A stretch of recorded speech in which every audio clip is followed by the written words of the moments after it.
Welcome to the MS&Me Radio Network, a division of the Multiple Sclerosis Global Support Network. The following program broadcast is an original creation by the broadcast entity. Discussion within the following broadcast should be used for informational purposes only and is not a substitute for professional medical advice or consultation. Before considering application of any broadcast content in the following program, please consult your healthcare provider. If you feel you are having a medical emergency, please contact your local health services for immediate assistance. MS&Me Media and the Multiple Sclerosis Global Support Network do not guarantee or warrant the accuracy of information in the broadcast to follow. The Multiple Sclerosis Global Support Network provisions broadcast services to program hosts. Information discussed in the broadcast does not necessarily reflect the views, opinions, or goals of the network and are solely those of the show broadcast host.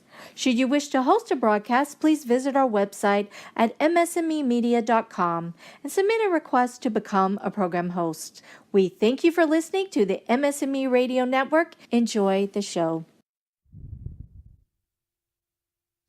Hi, everybody. Welcome to this broadcast of Living Wise with MS. I'm your host, Kim Freiling-Reesar. I always like to start my shows off by thanking MS&Me Radio, along with the Multiple Sclerosis Global Support Network, for this amazing opportunity. I'm truly grateful and extremely honored to be sharing my MS story with all of you and to be in the company of some amazing people doing the same thing with just these incredible broadcasts on MS&Me Radio. Ultimately, all of us are striving to raise awareness for multiple sclerosis and offering support to the greater MS community. The goal of this show and every Live Wise MS broadcast is to empower people living with MS to live the best possible lives they can. Living wise means living smart, making educated decisions about your health care and about your lifestyle choices. There are so many pieces to the giant picture of what it means to live with MS, and I hope to address all the various components of what it means to live the best possible life you can with a chronic illness. Before I get started, and I start every show off this way, or at least I have been, and if you've listened to any of the other shows that I've done, I start off with this little disclaimer. I just want to stress, I can't stress the importance enough of you finding what works the best for you. That MS is such a variable disease, and although there are many similarities, what works for one person may not work for another.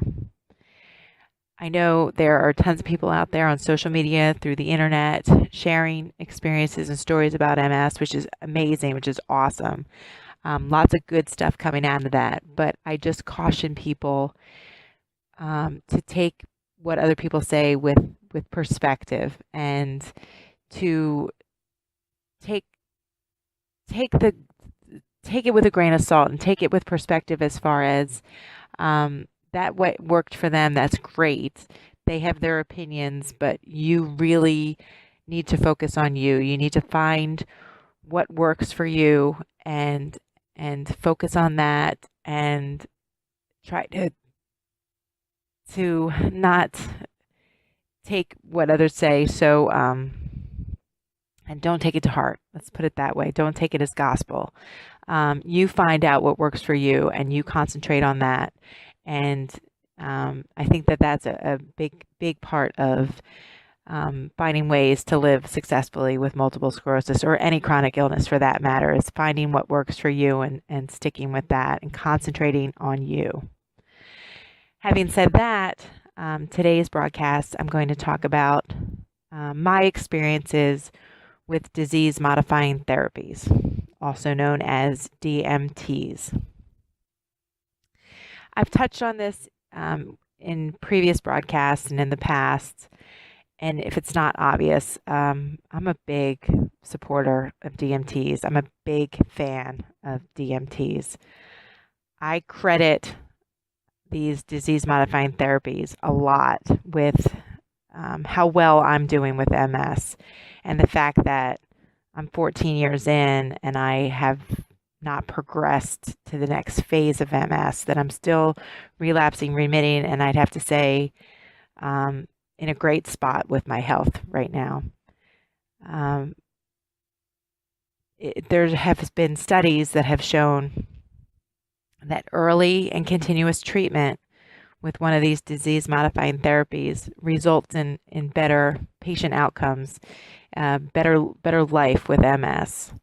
So the earlier you get diagnosed, the earlier you get treated, and if you stay on these medications, you have better results with your MS, and you can keep MS at bay for longer, keep the progression off.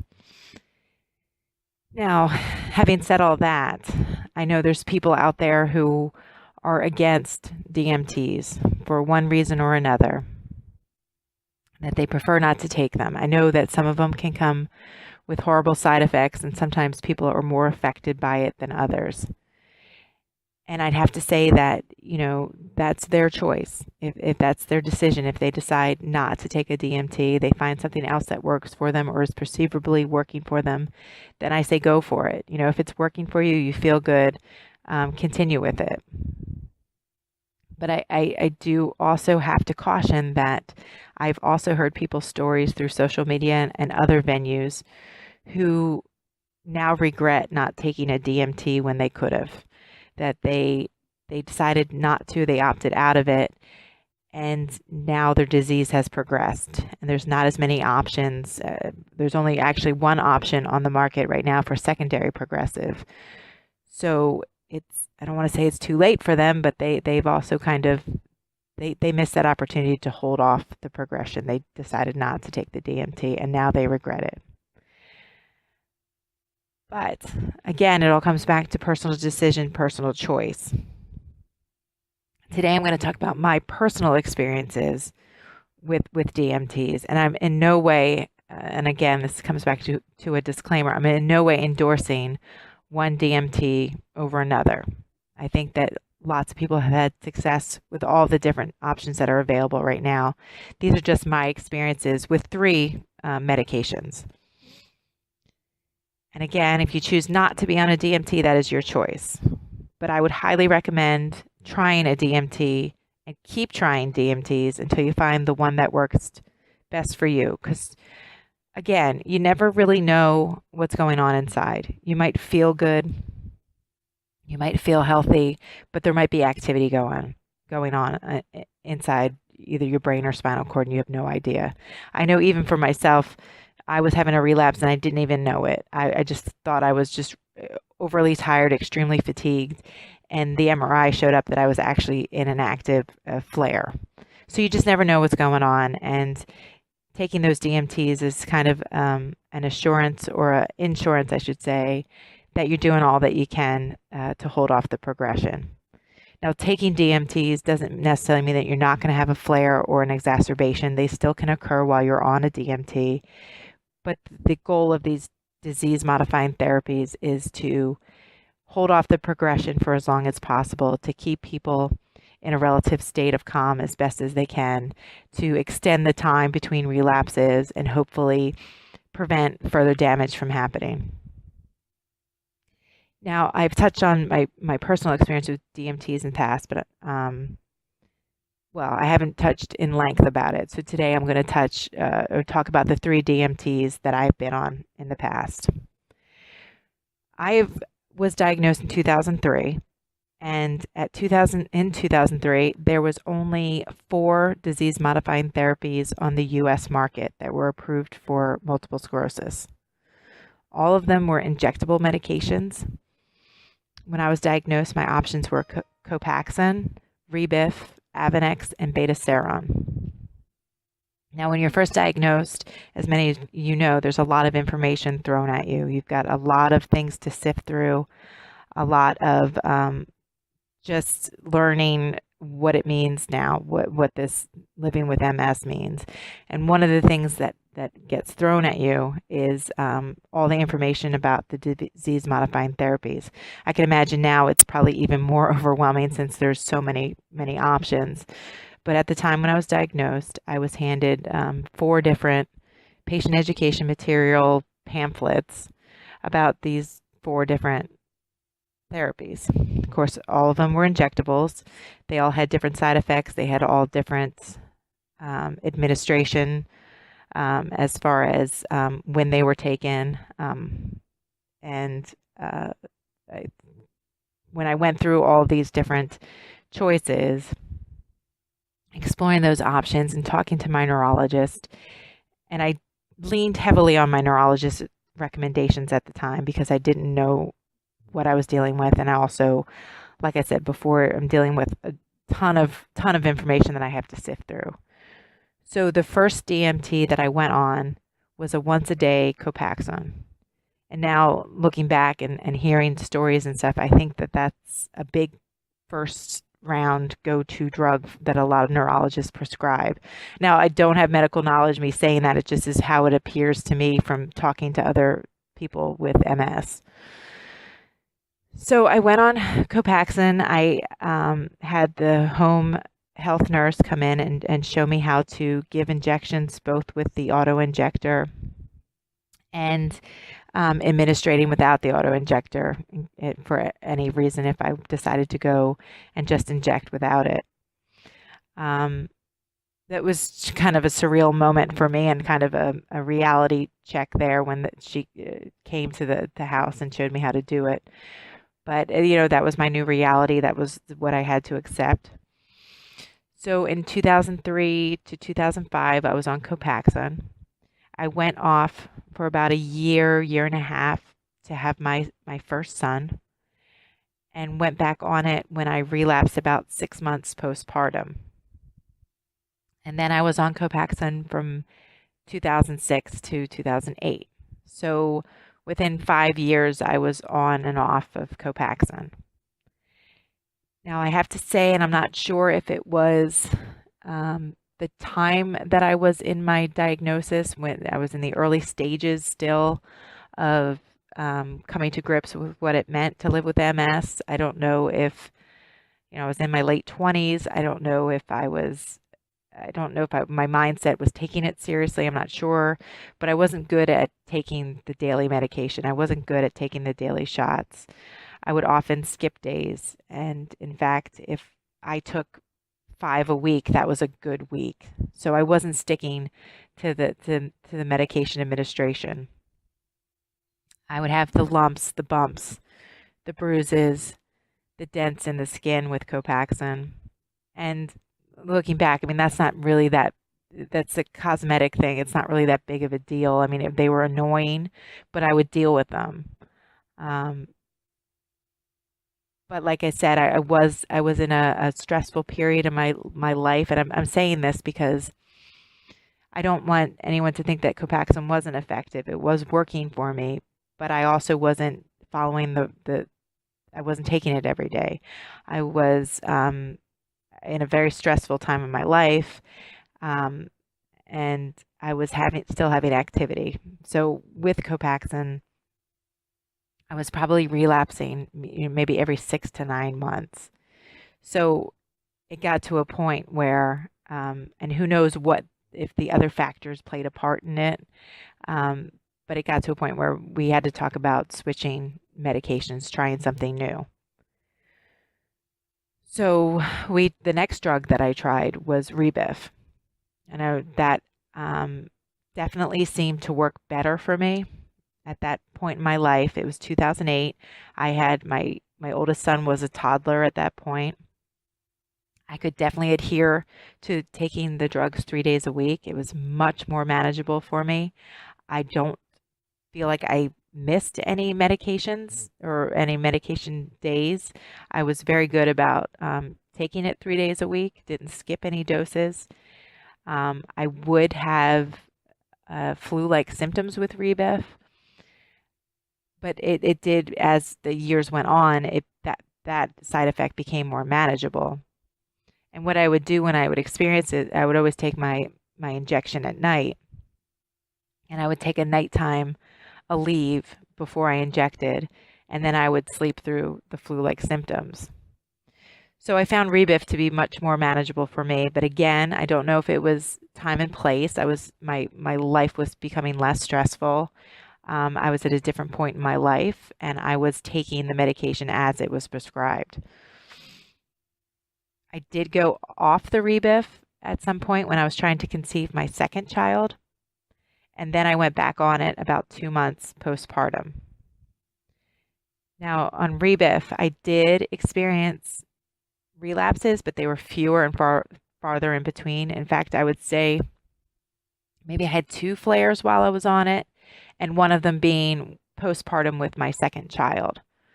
So I had relative success with Rebif. I was on it from 2008 until 2015. And the only real reason was 2 reasons, I would say, that I decided to switch to Rebif. The first was that I was starting to experience injection fatigue. Now, I kind of thought, to be honest with you, I thought that was a little bit of BS when I heard it before, but I was actually mentally having obstacles with taking the shots. It was a weird kind of thing. I don't know what happened, but it was, I just would sit there with the auto injector to my skin, and it would take me a good few minutes to just kind of psych myself up to just take the shot, like just to get it over with. And I think it just, I was, like it said, I was fatigued. I was tired from taking the shots, and it was just becoming, and I'm amazed with the way the brain works, but it was just becoming a mental hurdle for me to try to overcome just to take the shots. And really, medication, it should almost be a no-brainer, right? Like you just take it and it's over with. So injection fatigue was one of the reasons why I was deciding to switch from Rebif. And the second was I do have struggles with depression, and that is one of the side effects of Rebif. And I don't think that was helping necessarily with my struggles with depression. So in talking to my healthcare provider, and I have to say this too, that it wasn't a quick switch. So it had been suggested to me years before that there was other options available, that there had been new drugs approved on the U.S. market that I could try out. And I was reluctant. You know, there was, it was recommended to me to try Tysabri, and I was nervous to do that. I was scared of the potential of PML, as we've all heard some horror stories with that. Now everyone's closely monitored. People have had huge success. I hear people feel terrific on Tysabri, but I was scared. Everyone fears change. And then another thing that was recommended to me was trying one of the oral medications. And it took me a long time to process it and to come to the point where I said, okay, let's give this a try. Let's take this leap of faith. I had to do a lot of talking with my family, with the healthcare provider, weighing the pros and cons, seeing what these new side effects could be, and deciding if I was a patient who would respond well to the oral medication. So after 12 years of taking injectables, I finally decided I was going to do it. So in May 2015, I went on Gilenya. And I can't tell you, it's amazing to me that it took me 2 years to make that decision. And now, knowing now what I'm experiencing, I feel great. I don't know if it's just the time and place where I am in my life, but I pop a pill every morning with my vitamins, and that's it for the day. And there's not much thought behind it. And I haven't missed a dose. My husband bought me, God love my husband. He comes up with all these little tips to keep me on track. He bought me a 30-day pill organizer. And every morning with my coffee, because I have to have my daily coffee, I take my medication. And I have not missed a dose. And I feel great. And I don't know if it's, like I said, I'm going to credit the medicine. I'm going to credit the DMTs because I really feel like they are helping me. They are helping me hold off progression for as long as possible. And I don't want anyone to get me wrong. I have nothing against the injectable medications. I did have considerable success with them. And it was actually a really difficult decision for me to give them up. because they had been part of my life. They had been part of my fight. They were empowering me over a disease that can make one feel so out of control and so powerless. They were part of my fight. And even though they were had annoying side effects and were kind of cumbersome to take, I don't think my MS worsened. And I think um, they were, like I said, they were part of my fight, and I didn't want to give them up as much as they were kind of arduous at times. So I don't know if it's the nature of the beast living with MS. We don't know. No one really knows our prognosis, and as I mentioned before too, we can feel like we have no control over this. And change is scary. But in this instance, in my personal case, the change actually helped. It actually paid off because my quality of life is better. I have to say, since I've been on the pill, Gilenia, I have run in countless 5Ks. I've run in 2 half marathons. My fatigue has improved. My depression has improved. I really feel like I've found, for now, things could always change. I want to stress that. For now, though, I've found what's working for me. And I will ride that for as long as possible. And when things change, then as we all know in MS, I will adapt and find something else, try something new. But here's the key thing here, and I want everyone to realize this. And if you've been diagnosed for 10 plus years, you'll know that it's progressed so greatly, like the advances in science and research, and just the fact that when I was diagnosed in 2003, there was only 4 medications, and now there's over 15, including some generic versions of the drugs. And according to the National MS Society, the first drug was introduced on the U.S. market in 1993. So it hasn't been a long time, and all these options are now available. And there's been studies that have proven, as I mentioned earlier in this broadcast, that early and continuous treatment with these disease-modifying therapies are holding off progression longer and aiding to improving people's quality of life. So I'm a big fan if you haven't noticed. But again, going back, I know that medication is not for everyone. And some choose to fight their illness with alternative therapies, special diet, vitamins, or any combination of things. And I'm not advocating for one medicine or one treatment option over another. I'm truly advocating for you, my fellow MS warriors. Everyone living with MS, I think, needs to hold on to hope and to keep trying to do their best every day.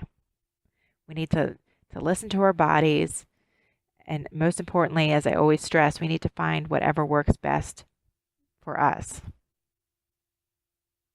And I also want to stress the importance of keeping an open mind and an openness to the different options, to keep trying to find what works best for you, and to never giving up on that. Now, there's never, ever an optimal time to be diagnosed with a chronic illness, except, of course, it being diagnosed in a time when there actually is a cure. But to be diagnosed now is a very exciting time because I think there are options available.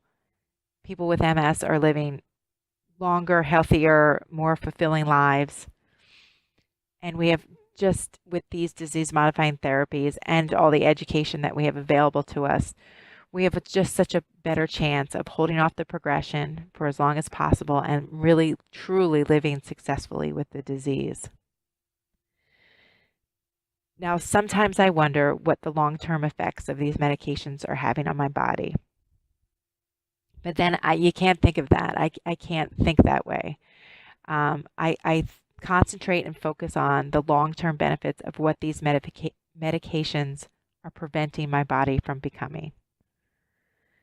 So I truly do credit these DMTs with how well I'm doing living with MS, and I credit them with disproving that old statistic. I brought this statistic up again, and this if I can say statistic, keeps me going, is that there used to be an old statistic, saying that word again, that most people with relapse remitting MS move on to secondary progressive within 10 years.